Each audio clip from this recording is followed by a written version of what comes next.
Sabar teman-teman ya, yang sabar ya. Innallaha ma'as-sabirin. Allah bersama orang-orang yang sabar. Joshua, Kristen apa Islam? Ya, Kristen. Kristen ya. Ada yang mau disampaikan Mas? Rajin-rajin belajar membaca Alkitab biar mual murtad begitu. Terus? Kenapa nak mau baca ini Al-Quran aja? Saya Al-Quran itu sudah belajar 10 tahun di pesantren. Jadi jangankan membaca, memaknai dan tafsirnya saya sudah bisa. Jadi sekarang saya mencoba membaca kitab-kitab saudara-saudara yang lain gitu loh. Iya, penasaran ya jadi orang Penasaran. Iya, Begitu, Pak. Santian. Kalau saya enggak ada penasaran sama Muslim. Open camp, nggak bisa open camp teman-teman. Mas Joshua-nya pengikutnya masih 200, jadi nggak bisa open camp dia. Nggak bisa. Nah, terus Bapak ini selama jadi orang Kristen sudah berapa lama belajar Alkitab, Bible? Biar nak belajar, kita mengimani. Cukup kita baik sama orang, kasih sesama, itu cukup sudah itu. Oh, tidak usah dipelajari berarti ya? Belajar juga, setiap ke gereja kan harus kita baca di sana. Apa yang Tapi kan kalau di gereja yang dibaca gak semua Pak, jadi hanya ayat-ayat tertentu saja. Iya, kalau kita pendeta baru kita semua belajar itu. Jadi kalau kita ke gereja, apa yang sudah dibatasi untuk kita belajar itu kita baca. Ya, jadi Bapak beriman kepada berarti Bapak beriman kepada pendeta Yesus yang disampaikan oleh pendeta begitu ya? Allah. Yesus Allah gimana sih? Iya, Yesus itu kan alat itu sendiri. Oh, Bapak dari Oneness. Masa nggak tahu Yesus itu adalah Allah itu sendiri. Kalau dalam paham Dia yang awal dan yang terakhir. Dia yang kalau dalam apa ya? Kalau dalam Tritunggal, pemahaman Tritunggal, nggak boleh bilang Yesus itu adalah Allah itu sendiri, nggak boleh. Yesus itu adalah logos Allah, bukan Allah itu sendiri, logos. Bukan kita sebut Tritunggal itu kan di gereja yang ada yang Katolik sebut. Oh, bapaknya bukan Tritunggal berarti? Tritunggal. Nah, Bapak beriman pada Tritunggal itu ayatnya di mana, Pak, di Bible? Tidak bawa Alkitab.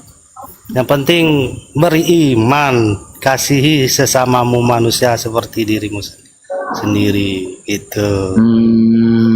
Berarti tidak perlu ayat lah ya? Iya, karena kita ini sama-sama, iya kan diciptanya, dia menciptakan kita serupa dengan dia, begitu. Masa dia serupa dengan serupa dengan binatang? Nggak mungkin kan?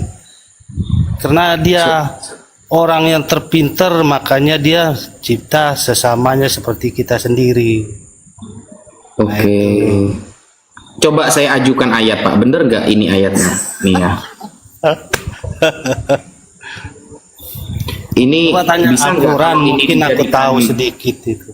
Ya enggak, misalnya ini ya dijadikan ayat sebagai Tritunggal misalnya, bener nggak ayat ini? Coba, apakah Bapak mengkonfirmasi apa tidak? Ini kan ada nih, saya nemu ayat kayak gini nih.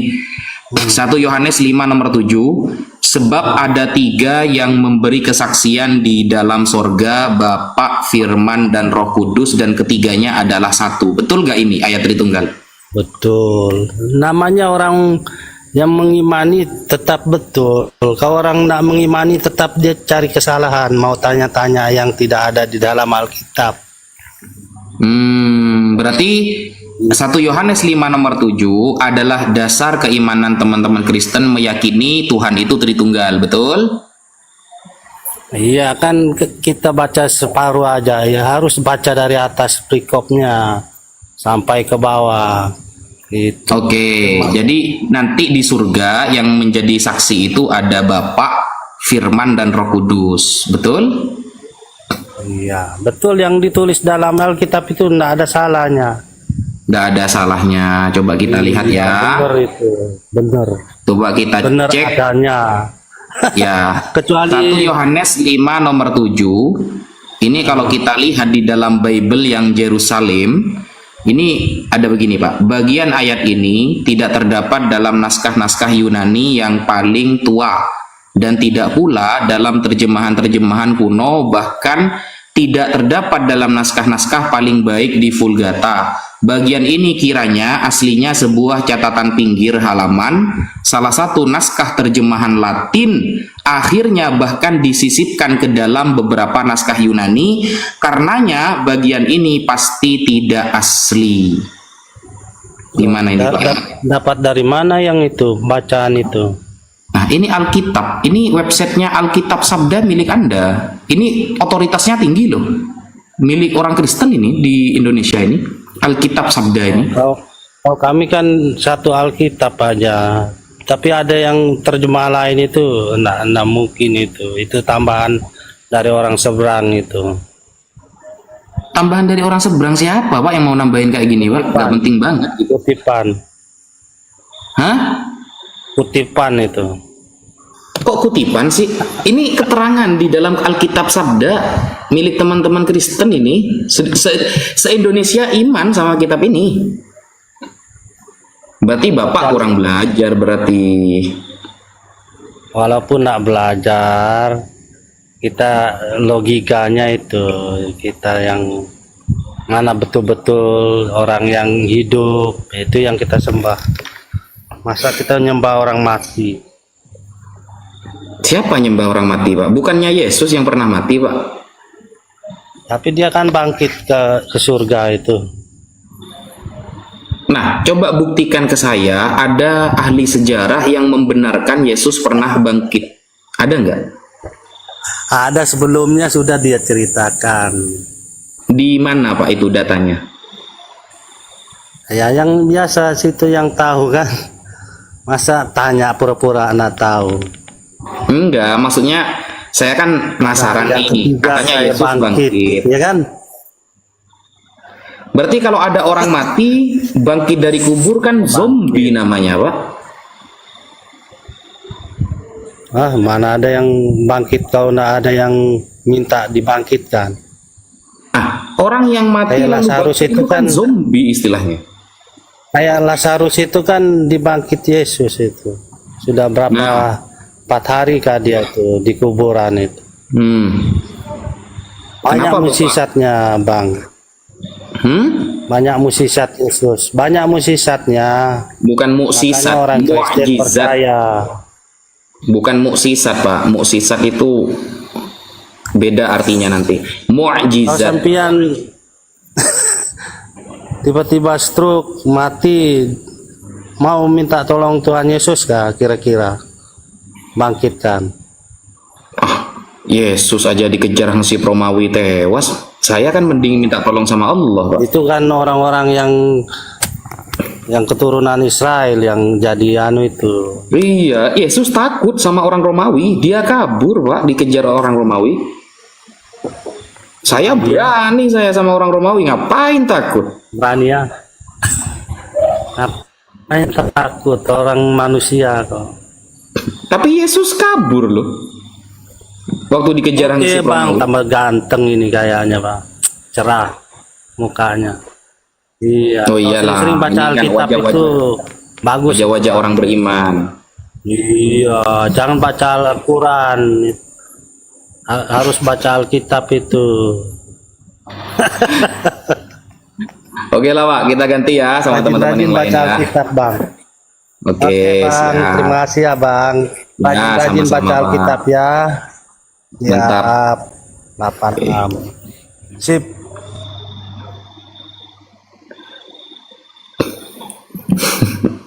Macem-macem ya teman-teman Kristen ini guys. Tapi anu teman-teman, jadi orang Kristen, orang Yahudi, dan semua yang ada di dunia ini semuanya umat Rasulullah. Tapi ada yang umat dakwah, ada yang umat ijabah. Kita ini namanya umat ijabah. Umat yang sudah menjawab dakwah Nabi. Ada umat itu namanya dakwah. Umat yang masih belum masuk ke dakwah Nabi. Jadi teman-teman Kristen itu masuknya itu umat dakwah gitu. Randy Sitorus, ada yang mau disampaikan? Mas Randy?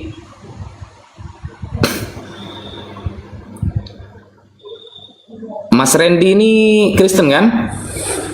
Kristen, Bang. Ya, ada yang mau disampaikan, Mas? Aku mau nanya dong, itu kalau sholat itu gerakannya ada artinya nggak, Bang? Ada. Itu artinya apa, Bang, yang kayak nunjuk-nunjuk jari itu, Bang? Pertanyaannya kayak sama Sofiatul. Itu menunjukkan Allah itu tauhid satu. Ada dalilnya di Al-Quran. Apakah semua harus tertulis dalam Al-Quran, Mas? Kan bukannya kayak Kristen kan harus ngikutin Alkitab kan gitu kan, Bible. Oh, enggak. Semuanya enggak tertulis di dalam Bible. Ajaran di dalam Kristen, Mas, enggak semua tertulis dalam Bible. Jadi itu ajaran siapa? Contoh, Mas setiap minggu ke gereja, ada enggak tertulis dalam Bible? Ke gereja ya? Setiap hari Tapi kan minggu ke gereja, ada enggak dalilnya di Bible? Nggak ada sih, cuman ya. Udah. Jadi begini, Mas, tidak boleh kita itu, ini saya ajari ya, cara dewasa dalam bertanya. Jadi jangan menuntut sesuatu yang kalau itu dibalikkan kepada agama sendiri, itu juga ada gitu loh. Contoh, Mas harus menuntut semuanya tertulis dalam Al-Quran. Berarti Mas harus siap-siap semua ajaran Kristen harus tertulis dalam Bible, dan itu sudah mustahil, tidak mungkin. Begitu. Makanya ketika bertanya ke umat Islam, Mas, mana dalilnya kamu menunjuk seperti ini dalam sholat? Kita akan kasih dalil. Tapi kalau Anda menuntut harus tertulis dalam Al-Quran, nah itu sudah bahaya. Bahayanya kalau sampai saya kembalikan kepada Anda, saya minta dalil tertulis wajib ke gereja setiap hari Minggu. Wah, itu gak akan ketemu juga. Begitu, Mas. Oke Bang, ya Bang, siap Bang. Paham kan ya? Paham. Iya, Oke gitu. Bang, Jadi makasih ya. ya siap, sama-sama Bang. Oke, Ya, jadi begitu teman-teman. Cara bertanya itu, teman-teman Kristen kalau bertanya ke umat Islam, jangan menuntut dalil. Menuntut harus satu di Al-Quran. Salah sampean. Kalau sampean harus menuntut di Al-Quran, nanti ketika dikembalikan, pasti kayak kemarin, tadi malam, ketika saya berdiskusi dengan Ibu Sofiatul Al-Hayat, mana dalil yang diucapkan Yesus sendiri tentang dosa waris? Kan nggak ada. Nggak ada. Dari berapa jam itu keterangan semuanya pakai Mazmur, pakai Lukas, pakai begini. Nggak ada. Yang diucapkan Yesus sendiri tentang dosa waris nggak ada. Ya kamu jangan minta letter like, kata Ibu Sofiatul. Kamu jangan minta letter like loh. Di awal yang minta letter like kan kamu di dalam Al-Quran. Kamu minta dalilnya menunjuk seperti ini dalam sholat harus letter like di dalam Al-Quran. Nah, giliran dikembalikan nggak bisa kan? Jangan. Kalau Anda menuntut sesuatu harus tertulis begini, nggak bisa. Semua agama tidak akan bisa seperti itu. Begitu loh maksud saya.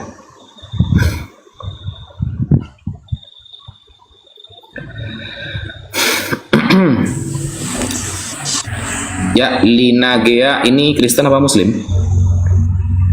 Kristen, Bang. Kristen. Ada yang mau disampaikan, Mbak? Iya, aku mau bertanya nih, Bang. Kan katanya Muhammad pernah membelah bulan. Iya.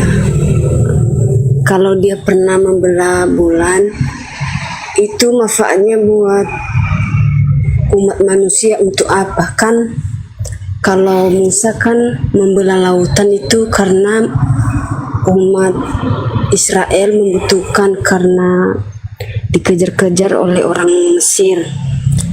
Kalau Muhammad membelah bulan itu untuk apa? Oke, Dan saya jawab apa Mbak ya. manfaatnya buat manusia gitu? Oke, saya jawab ya. Jadi begini Pak, mukjizat kita harus artikan dulu kata mukjizat. Mukjizat itu adalah sesuatu yang terjadi tidak seperti biasanya, ya. Sesuatu yang terjadi tidak seperti biasanya, itu ya. Amrun khariqun lil adah. Dan kekuatan itu datang dari Tuhan. Untuk apa? Untuk berhadapan dengan orang-orang yang menentang. Contoh, ketika Nabi Musa dikejar oleh Fir'aun, maka Allah menyelamatkan Nabi Musa, Tuhan menyelamatkan Nabi Musa dengan membelah lautan dan menenggelamkan Firaun. Nah, atau Lazarus dibangkitkan oleh Yesus karena saat itu Yesus sedang menunjukkan mukjizatnya di depan manusia. Nah, Nabi Muhammad, jadi ingat, kita ingat definisi dulu ya, definisinya diingat-ingat Mbak ya.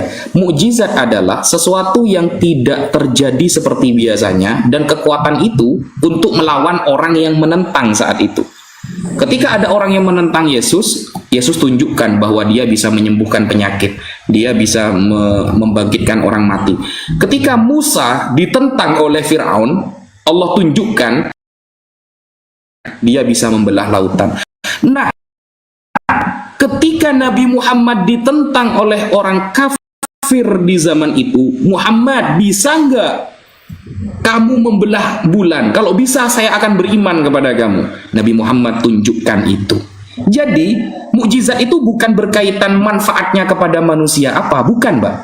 Mukjizat itu definisinya untuk melawan orang-orang yang menentang di zamannya.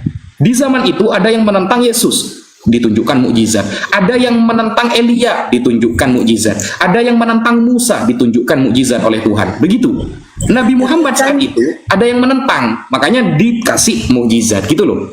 Tapi kan kalau Yesus itu kan melakukan mukjizat karena orang membutuhkannya. Masa Muhammad melakukan mukjizat tidak ada gunanya, cuma hanya membelah, memperlihatkan kekuatannya, membelah bulan itu aja. Itu nggak ada gunanya mukjizat itu. Nah itu Kan berarti harusnya kan dia mbaknya melakukan mukjizat itu harus ada gunanya, harus ada manfaatnya buat orang lain, bukan asal mukjizat aja. Harusnya begitu. coba saya tanya Mbak, ketika Yesus membangkitkan Lazarus, apa manfaatnya untuk Lazarus? Ya kan dia hidup. Terus orang-orang Enggak, percaya. maksudnya apa? Akhirnya bagaimana? Lazarus akhirnya bagaimana? Kan mati lagi kan? Iya, sebagai manusia biasa kan dia Manfaatnya buat saya lah. Apa manfaatnya buat saya? Yesus membangkitkan Lazarus. ya kita percaya kalau dia itu memang benar-benar utusan dari Tuhan gitu loh. Nah sama Mbak. Kalau menunjukkan kekuatannya aja sembarangan, bukan.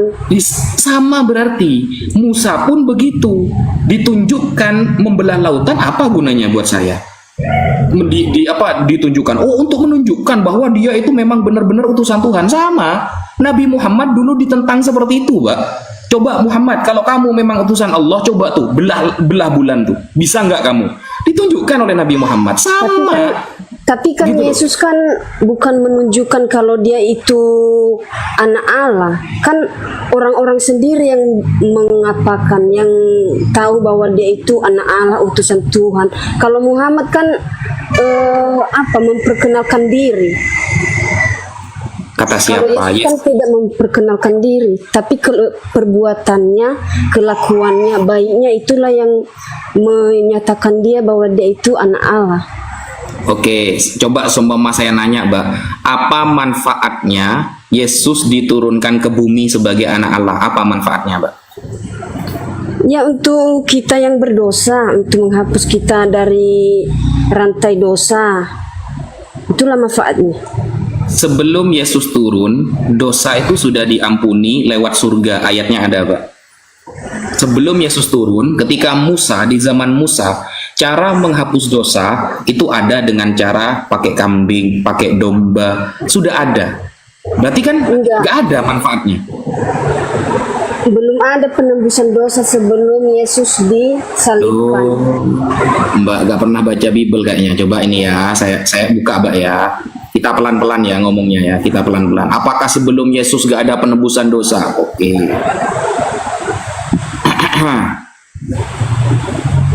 Ini Mbak kalau baca, nih ya. Mbak kalau baca Imamat 4, satu perikop ini tentang penebusan dosa, Mbak. Ini jauh 600 tahun sebelum Yesus ada. Nih ya, contoh kita pakai ayat yang ke-31 misalnya. Nih. Jika ia membawa seekor domba sebagai persembahannya menjadi korban penghapus dosa, nih. Jika ia membawa seekor domba sebagai persembahannya menjadi korban penghapus dosa, haruslah ia membawa seekor betina yang tidak bercela.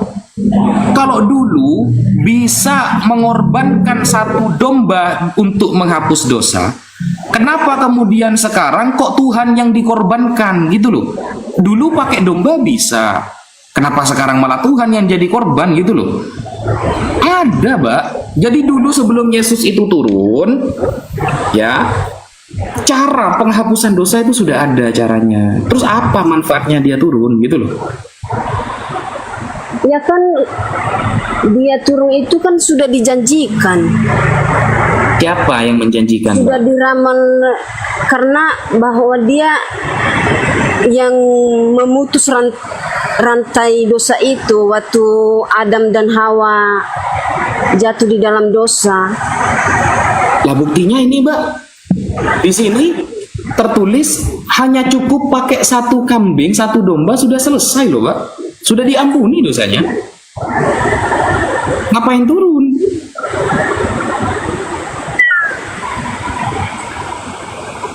Gimana tuh?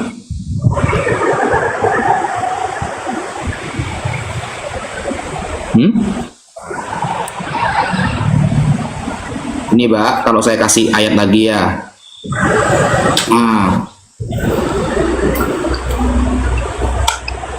Ini ada ayat begini, Mbak, misalnya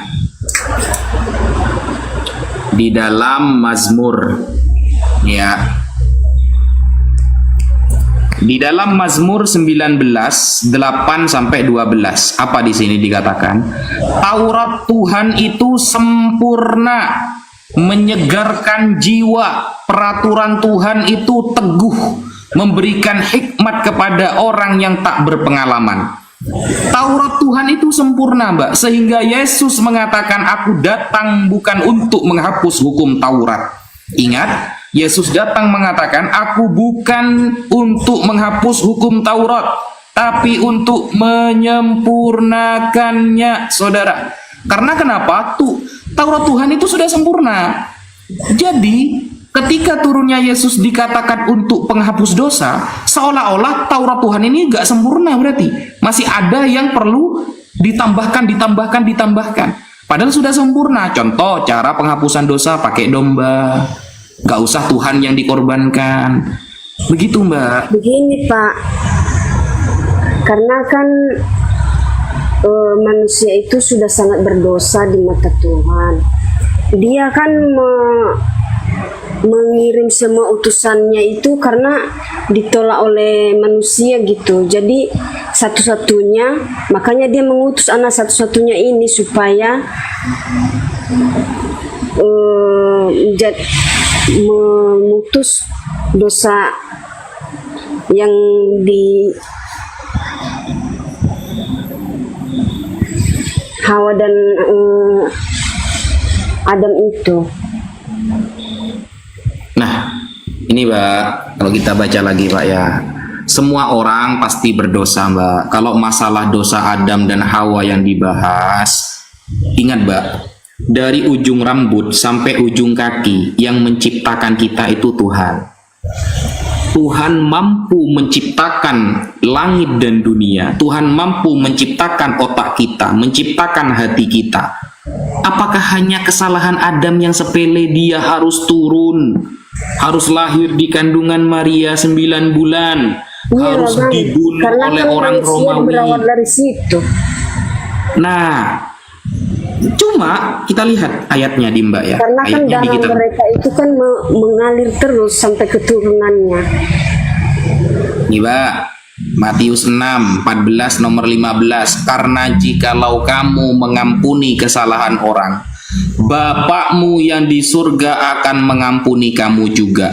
Tetapi jikalau kamu tidak mengampuni orang, Bapakmu juga tidak akan mengampuni kesalahanmu. Berarti untuk bisa masuk ke surga itu tidak harus dengan percaya dia turun ditebus dosa, bukan Mbak. Yesus itu datang sebagai penyampai firman. Ingat Mbak, coba Mbak perhatikan kalau baca Bible ya. Ini saya tidak memaksa, tapi Mbak perhatikan kalau baca Bible. Yang di tulisan merah, yang benar-benar lisan Yesus, itu banyak yang bertentangan dengan ajaran Paulus dan lain sebagainya. Yesus mengatakan, segala firman yang telah kau turunkan kepadaku, telah aku sampaikan kepada mereka. Ingat, Yesus menyampaikan firman yang datang dari Bapa. Kemuliaan yang ada pada diriku sekali-kali bukan dari diriku sendiri, kata Yesus, tapi dialah yang mengutus aku yang memuliakan diriku. Berarti posisi Yesus sama seperti para nabi yang lain, menyampaikan firman Allah, dan kekuatan dia bukan dari dia sendiri, tapi datang dari Bapa Allah Mbak. Sama seperti Musa. Musa membelah lautan bukan dari kekuatannya sendiri, tapi datang dari kekuatan yang ada dari Tuhan. Begitu loh. Kalau dulu Tuhan sudah mengampuni orang-orang di zaman Musa, sudah mengampuni orang-orang di zaman Noah, sudah mengampuni orang-orang di zaman Abraham, itu mampu Tuhan. Lalu kenapa sekarang repot-repot turun ke bumi dengan alasan menghapus dosa? Dulu gimana nasibnya orang-orang dulu? Begitu Mbak. Paham kan? Iya, oke lah Bang. Siap. Jadi coba Mbak pikirkan, kalau memang Yesus itu tujuannya menghapus dosa, seharusnya Yesus turunnya sudah sejak dulu. Sejak Adam salah, Yesus turun. Begitu. Gimana nasib orang-orang dulu yang di zaman Musa, di zaman Abraham, di zaman Yakub, di zaman Daud, di zaman Salomo? Gimana nasib orang dulu? Mereka tidak kenal Yesus, tidak pernah dikenalkan siapa Yesus, gak pernah. Apakah mereka langsung neraka semua seperti itu? Tidak adil banget Tuhan. Kalau dulu dia mampu mengampuni seluruh dosa, memasukkan orang-orang yang taat ke Musa ke surga, orang yang taat ke Musa dimasukkan ke surga, orang yang taat ke Abraham dimasukkan ke surga, padahal mereka tidak pernah kenal Yesus, kenapa kemudian disyaratkan harus kenal Yesus sebagai penghapus dosa? Berarti kan Yesus posisinya sama seperti Abraham, sama seperti Musa, penyampai firman. Karena orang dulu gak percaya Yesus disalib, kenal pun tidak, sudah masuk surga karena taat kepada nabi-nabi yang Allah utus sejak dulu. Kenapa kemudian baru sekarang dia harus percaya begini. Begitu Mbak. Oke lah Bang, tapi aku kurang logis aja sih dengan mujizat yang dilakukan Muhammad itu. Sama Mbak, saya juga kurang logis terhadap mujizat-mujizat yang dilakukan oleh Yesus Mbak. Sama sebenarnya, karena Mbak tidak paham makna mukjizat gitu loh. Dikira Mbak mengira mukjizat itu harus bermanfaat kepada seluruh manusia. Itu salah Mbak. Definisi mukjizat adalah ketika dia ditentang oleh orang-orang di saat itu, dia bisa menunjukkan kekuatannya. Itu mukjizat. Gitu loh. Berarti sama aja dong dengan manusia biasa yang emosinya bergebu-gebu gitu, menunjukkan dirinya hebat atau semacamnya gitu. Berarti dia nggak bisa menahan diri, berarti dia masih ada emosi daging. Kok emosi sih? Kan Iya. itu kekuatan dari Tuhan Mbak. Bukan dari Kalau emosi dia, itu kalau kekuatan masih dari ada Tuhan. hawa nafsu, keinginan daging itu bukan dari Tuhan, itu dari manusia. Lah, mukjizat kan dikasih Tuhan. Contoh nih, Mbak, ada orang menentang. Ayo Yesus, kamu bisa nggak membangkitkan orang mati? Lalu Yesus dikasih kuasa oleh Tuhan bisa membangkitkan Lazarus. Ayo Musa, kamu dikejar oleh Fir'aun, dikasih kekuatan oleh Allah, bisa membelah lautan. Nabi Muhammad juga, ayo kamu bisa nggak membelah bulan, dikasih kekuatan oleh Allah, ditunjukkan kepada mereka yang menentang. Kan apa bedanya? Sama kan? Siapa yang mengancam dia? Ayo belah. Orang kafir di zaman itu, Mbak. Loh. Gimana sih? Mbak pernah belajar gak sih? Iya.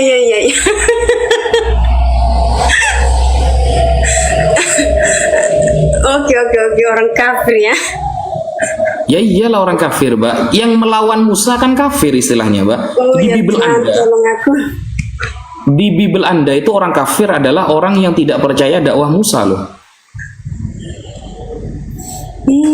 Iya. Gimana? Oke lah Bang, selamat malam. Oke, sama-sama, Mbak.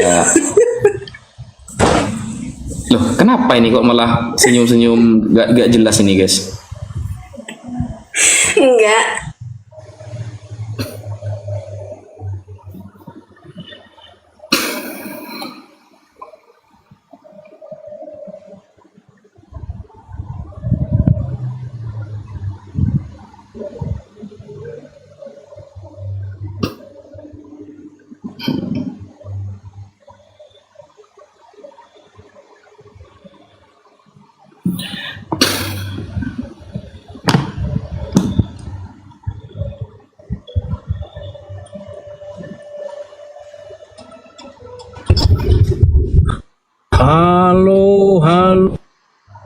Halo, Gus Wapi. Waduh, gimana kabar Gus?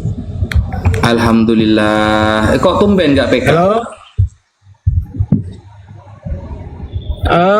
Apa enggak udah terlalu malam? Ayo, kalau mau diskusi.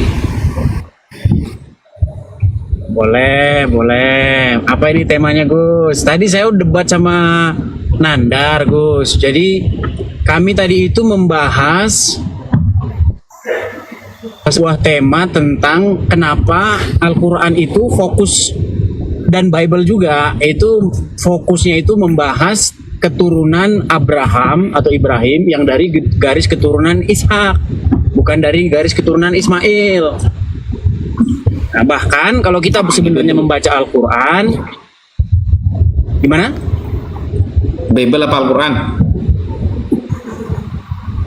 Sebenarnya kalau kita membaca Bible maupun Al-Quran, sebenarnya fokus Al-Quran maupun Bible itu kepada keturunan Ishak, keturunan Ibrahim yang dari garis keturunan Ishak, tidak pernah dari garis keturunan Ismail, Gus. On cam. Masalahnya kalau lagi di jalan kena ini nggak nanti, Gus? Oh iya, kena nanti kamu. Gimana Kena ya kalau lagi di jalan? Boleh PK? Iya, PK aja enakan, biar di room sendiri-sendiri. Oke PK, sebentar. Saya cari tempat parkir dulu ya. Temanya apa? Sabar dulu. Temanya apa?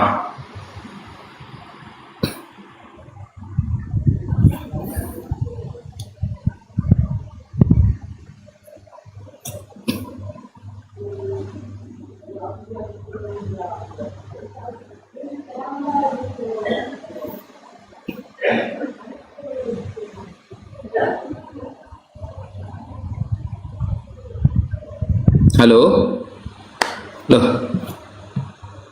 Loh, mana? Kok turun? Gimana sih?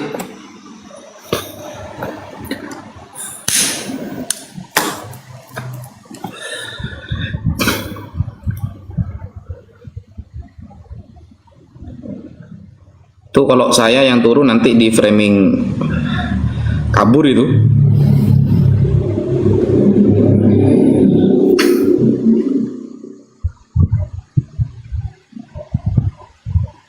Es.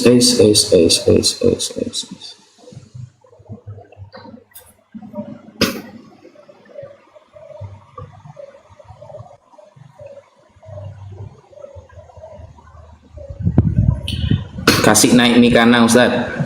Ada Mikana tah teman-teman? Ada Mikana tah? Nggak ada. Oh ya, bagi teman-teman yang ingin membeli baju koko dan parfum bisa DM ke TikTok saya. Nanti saya kasih nomor WA ya. Saya kasih nomor WA bagi teman-teman yang ingin membeli baju koko untuk lebaran mungkin, atau parfum, bisa hubungi saya teman-teman ya. Maksudnya DM ke TikTok ini. Nanti saya akan kasih nomor WA.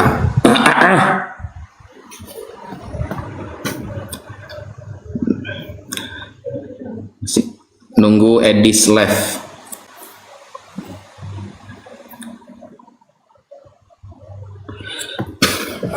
Harga berapa? Parfumnya 50.000 kalau isinya banyak.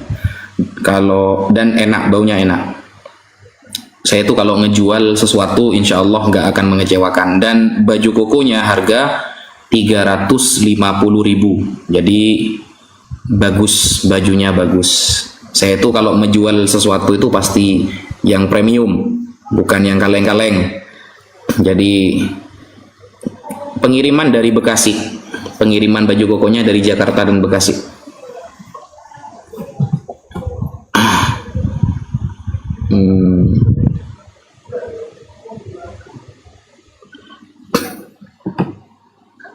Saya minat parfumnya. DM aja ya, DM ke TikTok saya ya. DM di TikTok ini nanti setelah saya selesai live, saya bales, saya kasih nomor WA saya. Oke, you understand?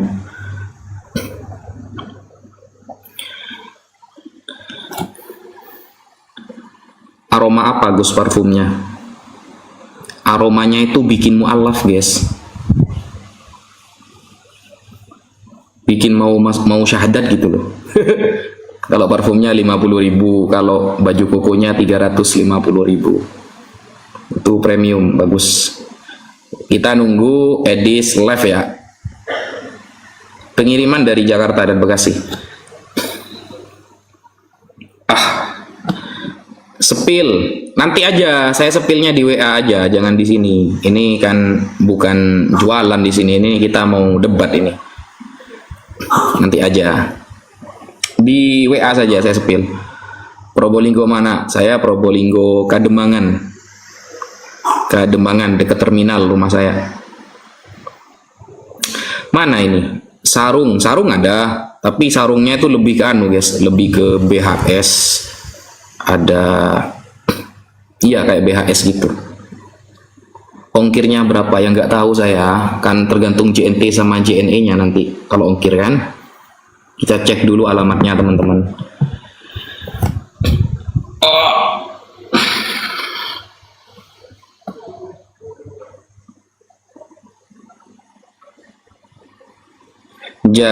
Tinggal ditulis nomor WA langsung di sini Gus. Jangan, nanti kena banned saya. Nggak boleh, informasi pribadi itu langsung kena banned loh di sini. Mana ya di sini? Katanya mau live dia. Ntar ya, sambil kita naikin dulu teman-teman yang lain ya.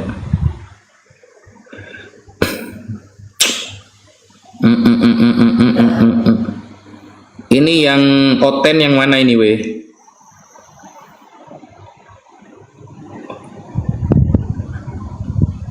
Yang Oten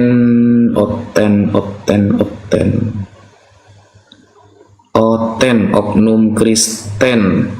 Inikah? Coba Oten nggak ini? Inikah? Coba Oten nggak ini? Halo, Kristen apa Muslim? Kristen bang, laki-laki nih. Oh iya, siap. Ada yang mau disampaikan bang? Ini sedikit aja. Ini bentuknya diskusi apa debat? Kalau debat mungkin kalau sama Gus Wapi aku belum mampu. Oh enggak, Diskusi kalau ya bisa aja. saya itu Bapak kalau bertanya ya saya jawab. Oke. Begini Pak Gus Wapi. Ya, gimana? Ini mohon maaf sebelumnya. Ini Gus Wapi itu gelar sudah itu ya? Gelar? Ya sudah gelar berarti ya. Berarti keturunan kiai atau ulama begitu kan? Oh, Agus itu panggilan bagi anaknya Kiai. Ya, itu maksudku, masnya itu sudah panggilan Gus gitu kah? Bukan saya sebenarnya nggak memproklamirkan diri, orang-orang yang manggil seperti itu gitu loh. Oke, siap, ya nggak masalah. Cuman pengen tahu aja. Jadi begini, gue Pak Gus Wapi, di Islam kan ada Al-Quran, ada juga yang namanya tafsir gitu ya, yang hadis itu ya. Ya. Jadi begini, aku ngomongnya langsung ke realita aja, Pak Gus Wapi ya. Begini, sepengetahuanku bisa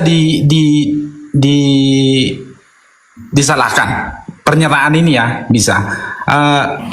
Dari Al-Quran diturunkan hadis. Dari hadis itu kan yang menulisnya itu ulama kah? Ulama. Yang mencatat hadis. Ya, betul. Ada yang dari sahabat, ada yang dari ulama. Ya, betul. Berarti sahabat dari atau ulama begitu ya. Jadi gini. Ulama dari sahabat. Ya. Jadi gini, realitanya kita Gus Wapi di Indonesia ini ya, di Indonesia lah. Langsung saya tuduhkan aja. Sering terjadi, ini saya alami sendiri Gus Wapi ya. Saya alami sendiri ya. Jadi ini kenapa saya mau gabung ke roomnya Gus Wapi, karena tanggapan dari Gus Wapi itu masuk begitu. Jadi saya mau nanyakan ini masalah pendirian gereja dan larangan yang untuk yang puasa, yang dikatakan tidak menghargai, dan yang memelihara B2, dan yang mendirikan gereja, termasuk juga untuk Natal. Nah, sekarang yang menjadi pertanyaannya Gus Wapi, itu hadisnya itu atau fatwanya itu patokannya diambil dari mana? Dari Al-Quran, atau dari hadis? Pelarangannya itu. Minta tolong Gus Wapi. Iya. Kita kasih satu contoh ya. Maksudnya ada orang Kristen bangun gereja dilarang seperti itu. Betul.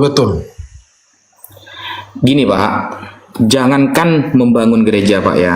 Ya. Di dalam peperangan, bayangkan ini di tengah-tengah perang Pak. Ya, di tengah-tengah perang umat Islam contohnya berperang dengan teman-teman Kristen. Ya. Salah satu aturan di dalam peperangan Islam itu gak boleh menghancurkan gereja. Itu kalau Bapak berbicara dengan orang yang ahli di dalam fikih, ahli dalam ilmu agama Islam, pasti pendapatnya sama dengan saya. Di perang saja kita gak boleh membongkar gereja Pak. Itu larangan. Bayangkan toleransinya Islam sampai seperti itu loh. Gak boleh membunuh orang tua yang tua renta, gak boleh membunuh perempuan, kecuali perempuannya ikut perang ya. Kemudian tidak boleh membunuh anak kecil, tidak boleh menghancurkan rumah ibadah orang lain. Itu gak ada agama setoleransi Islam. Itu Gus Wapi ngomongnya gak pernah melihat realita, berarti gak pernah melihat realita. Salah satu contoh yang paling pantas Pak Gus Wapi ya, kita ini ibadah di rumah kita sendiri gitu loh. Kita ibadah di rumah kita sendiri. Artinya kan, di dalam ruang lingkup wilayah itu pasti ada masjid, begitu kan? Ada masjid, ya kan? Dan di dalam masjid itu pasti ada petinggi, yang ustadz lah, yang ulama kah, yang habib kah, yang akan pasti ada. Kenapa yang Gus Wapi tadi katakan itu tidak pernah dikeluarkan pas di pembubarannya itu, gitu. Jadi makanya saya tadi tanya, kalau orang itu mempatwakan itu, dalilnya itu atau patokannya itu dari Al-Quran atau dari hadis. Nah, itu yang saya pertanyakan. Mana saya tuh bertahun-tahun mondok di pesantren. Nah, kitab-kitab yang saya pelajari itu sudah puluhan, nggak ada. Nah, begitu Pak Gus Wapi, ini saya rekam juga ini omongannya Mas Gus Wapi, karena saya katakan tadi itu ini terjadi pada diri saya sendiri begitu. Jadi yang saya omong, kalau masalah keyakinan Gus Wapi, mau Bapak Islam, saya Kristen, yang pasti itu nggak ada pertemuan, makanya ada agama yang berbeda begitu. Jadi untuk Nah, gini, keyakinan. Pak. Tapi yang saya maksudkan ke Gus Swap itu realitanya di Indonesia itu kenapa kok bisa begitu terjadi? Dalilnya itu atau patokannya untuk memfatwakan itu dari mana diambil begitu? Kok ada ajaran yang begitu? Terima Nih, kasih, Pak, Pak. ya. Ya. Di Indonesia ada masjid dibakar Kristen, ada umat Islam yang ngebom gereja, ada. Ya, jadi Ya. sama-sama ada, Pak. Jadi kalau kita bahas oknum, Pak, gak selesai-selesai, saudara. OPM di Irian Jaya di Papua yang ingin merdeka sampai masjid dibakar, umat Islam dibunuh, mereka Kristen. Apakah saya lalu kemudian mengimplementasikan bahwa semua Kristen seperti itu? Ya enggak kan. Nah, dulu Pak, di zaman dulu kan zaman kekuasaan ya. Jadi kita kalau ingin menguasai sebuah tanah, kita harus menjajah, harus berperang. Indonesia kan 3,5 abad dijajah oleh Belanda, Pak. Belanda agamanya Kristen. Nah, sampai dulu ulama-ulama dibunuh, sampai dulu itu masjid ditutup dan lain sebagainya. Apakah itu bisa dijadikan dalil? Orang Kristen berarti semuanya kayak Belanda yang menjajah Indonesia. Kan pasti gak terima bapaknya. Jadi Begini. ketika bapak mencontohkan ya, jadi ketika bapak mencontohkan ada umat Islam, ada orang Kristen nih beribadah di rumahnya, lalu sama umat Islam dibubarkan tanpa alasan, padahal kegiatannya gak mengganggu masyarakat. Kegiatannya gak mengganggu masyarakat dan memang itu hanya ibadah dia sendiri. Nah, itu oknum, Pak. Kalau kita berbicara oknum, banyak, Pak, di Indonesia, Pak. Mau agama apapun oknumnya ada. Begitu, Pak. Begitu ya. Jadi begini Gus Wapi. Kalau Gus Wapi mengatakan begitu, padahal kita sama-sama di Indonesia, itu berarti Gus Wapi itu membutakan mata, tapi hatimu melihat. Begitu. Artinya, loh, iya, kejadian di Indonesia ini Gus Wapi bukan hitungan puluhan lagi, bahkan setiap ibadah ini kita sekarang pada bulan puasa ini Gus Wapi, nggak ada yang larangan. Kita ini yang Kristen berjualan, tapi kita dilarang.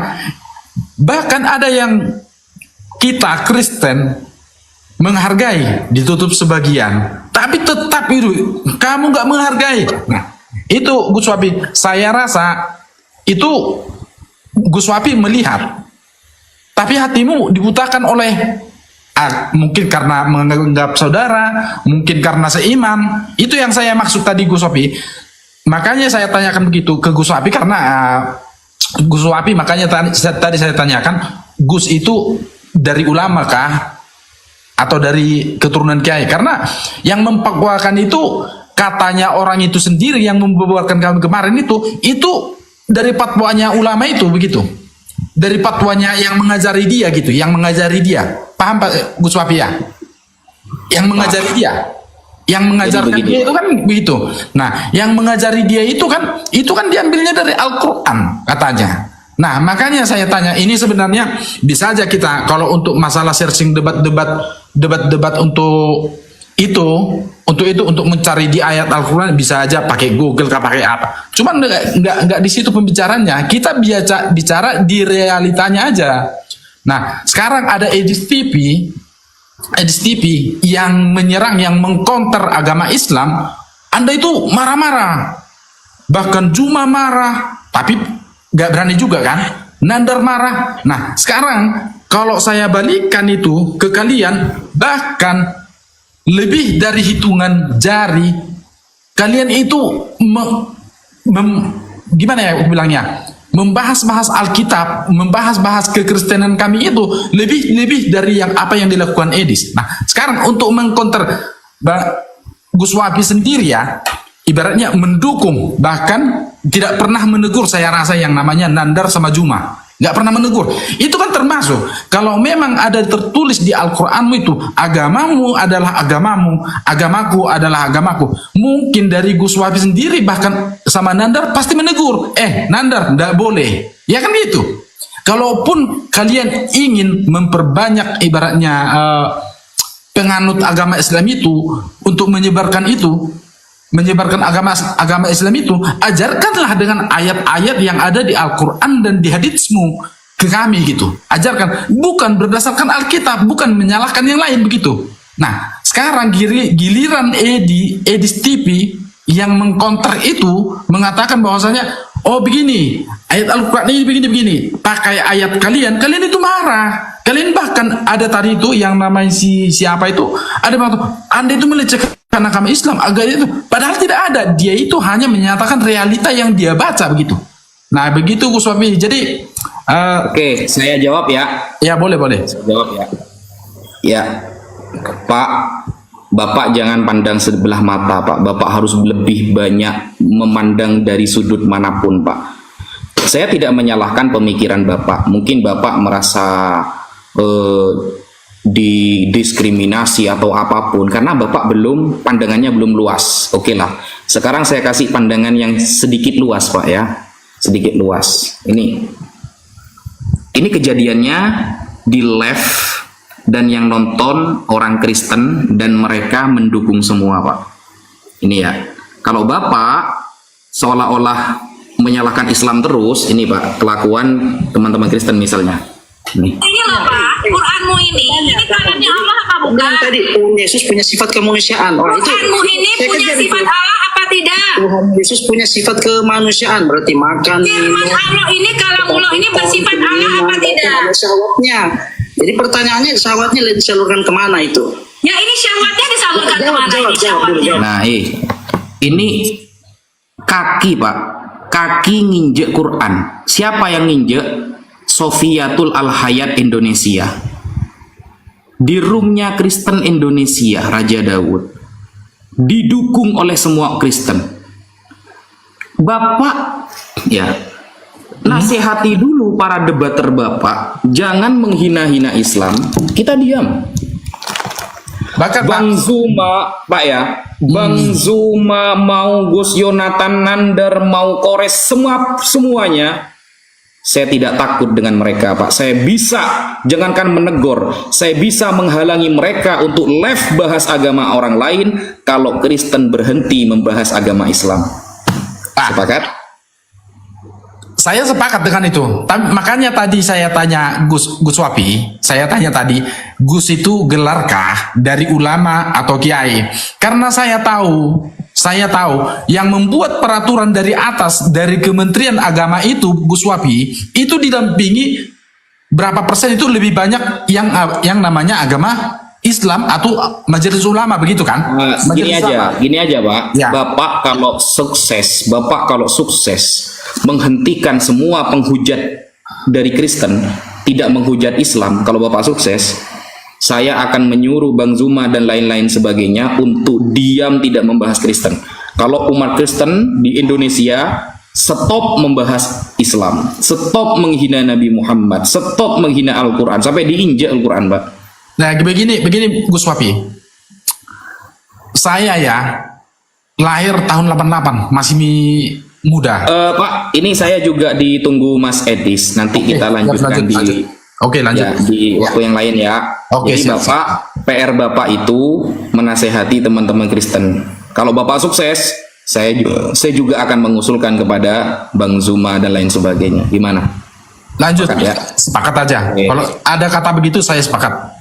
Sepakat. Oke, siap Pak. Ya.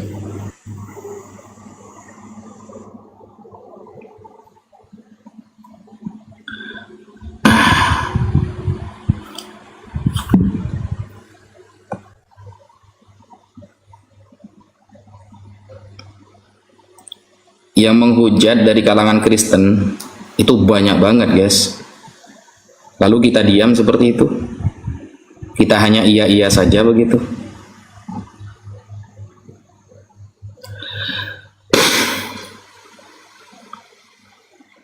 Ini Mas Edis sudah live dia. Cek 1 2 3.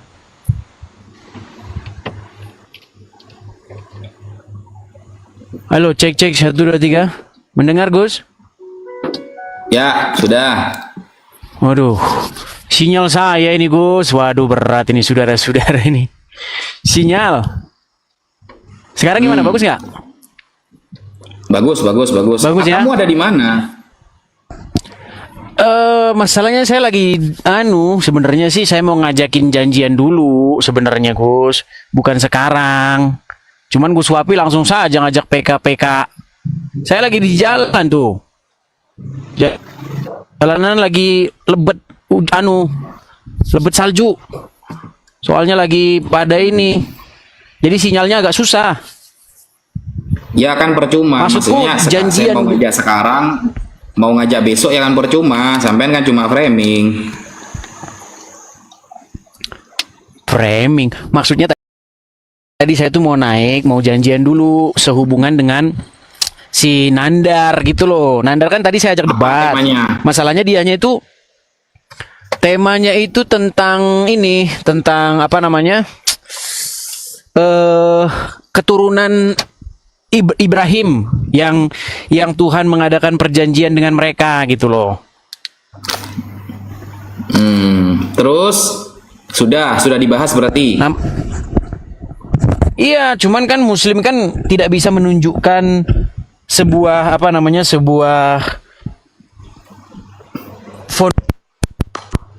Putus-putus suaranya. Bentar.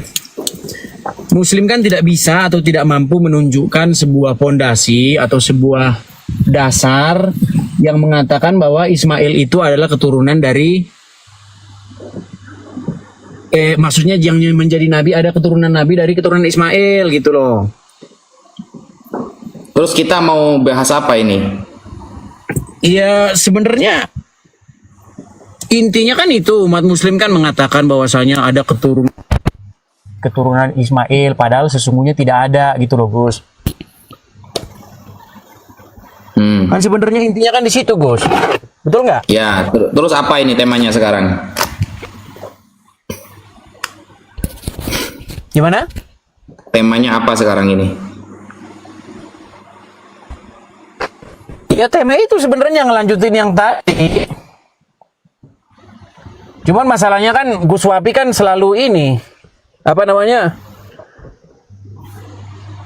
Maksudnya kan tadi selalu lari-lari gitu loh. Saya mau lanjutkan sama Gus Wapi gitu loh.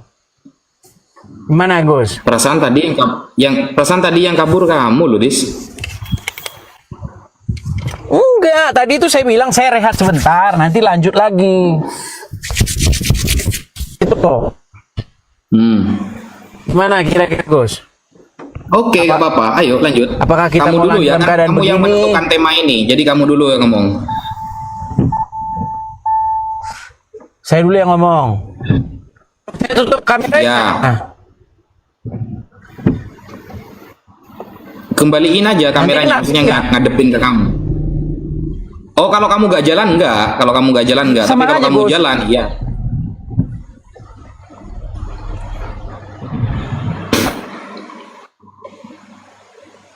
Kalau kamu nggak jalan enggak, Dis, nggak kena ban.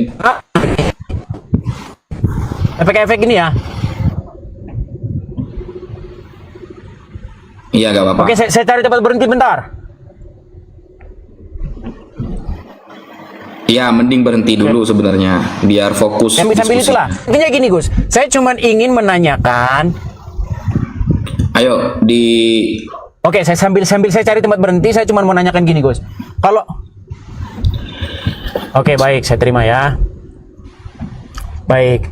Jadi intinya tuh gini Gus. Ketika kita membaca Al-Qur'an maupun ketika kita membaca Bible, sebenarnya Tuhan itu kan mengikat perjanjiannya kepada keturunan Abraham.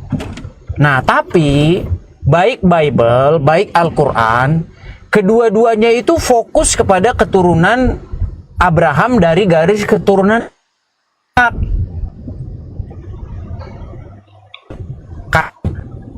Baik Al-Quran maupun Bible menceritakan anak keturunan Ishak, tidak diceritakan anak keturunan Ismail gitu loh. Nah, makanya sebenarnya firman Tuhan atau kebenaran itu datang dari garis keturunan Ishak. Nah, sekarang kenapa nih umat Muslim kok Arang cerita yang juga bertentangan dengan Al-Quran.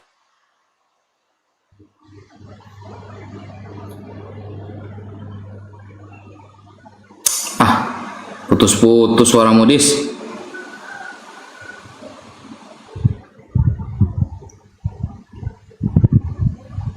Suaramu putus-putus.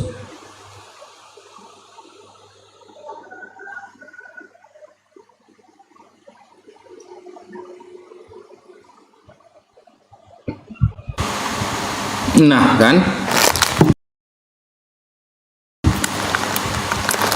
Putus-putus kan?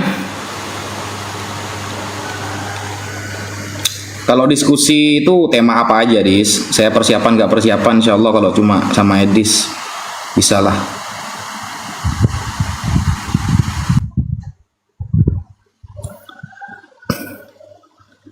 Kabur.